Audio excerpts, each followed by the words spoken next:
On August 5, 2019, Kashmir was stripped off from its special status, which was there in the form of Article 370 and 35A.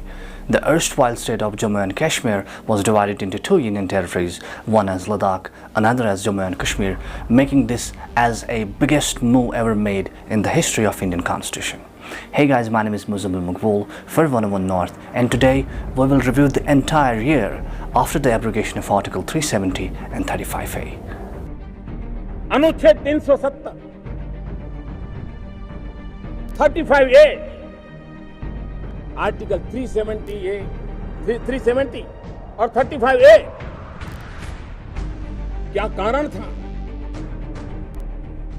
इस सरकार की पहचान है, हम समस्याओं के टालते भी नहीं हैं, हम समस्याओं को टालते भी नहीं हैं और न ही हम समस्याओं को पालते। अब समस्याओं को टालने का भी वक्त नहीं है, अब समस्याओं को पालने का भी वक्त नहीं है।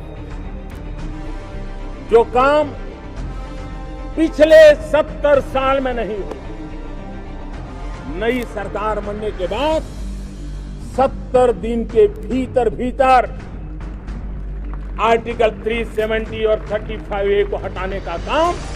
In April 2018, the Supreme Court of India ruled that Article 370 had attained permanency since the State Constituent Assembly has ceased to exist. So what was the need for right-wing BJP to remove Article 370 and 35A all of a sudden? Clearly, it was mentioned in their election manifesto. They had proposed to eliminate Article 370 and 35A of the Constitution. The manifesto also stated that NDA government is committed to overcome all the obstacles that come in the way of development in Jammu and Kashmir.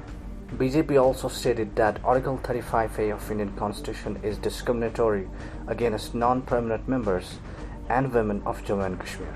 Soon after the abrogation of Article 370, internet services were snapped all over J&K, making 4G, 2G, telephony, cellular, dedicated, lease and satellite services non-functional across the state. School कब से बंद है आपका? 3 महीने से हमारा school बंद है, मतलब 5 अगस्त से हमारा स्कूल बंद है। देखिए हमारा बहुत नुकसान हुआ है इससे, हमारी studies complete. The internet blackout had massive hit on the education and health sector, resulting in huge impact on students and healthcare professionals across the state. For example, if a student was in his 3rd semester of his college in August 2019, he is still in the same semester even after 1 year. Even doctors in Kashmir had to face a lot of problems. Many surgeons decided not to operate on high-risk cases because there was no way for the resident doctors to contact senior consultants in case of emergency. A lot of organizations working in information technology and tourism sector had to lay off their employees.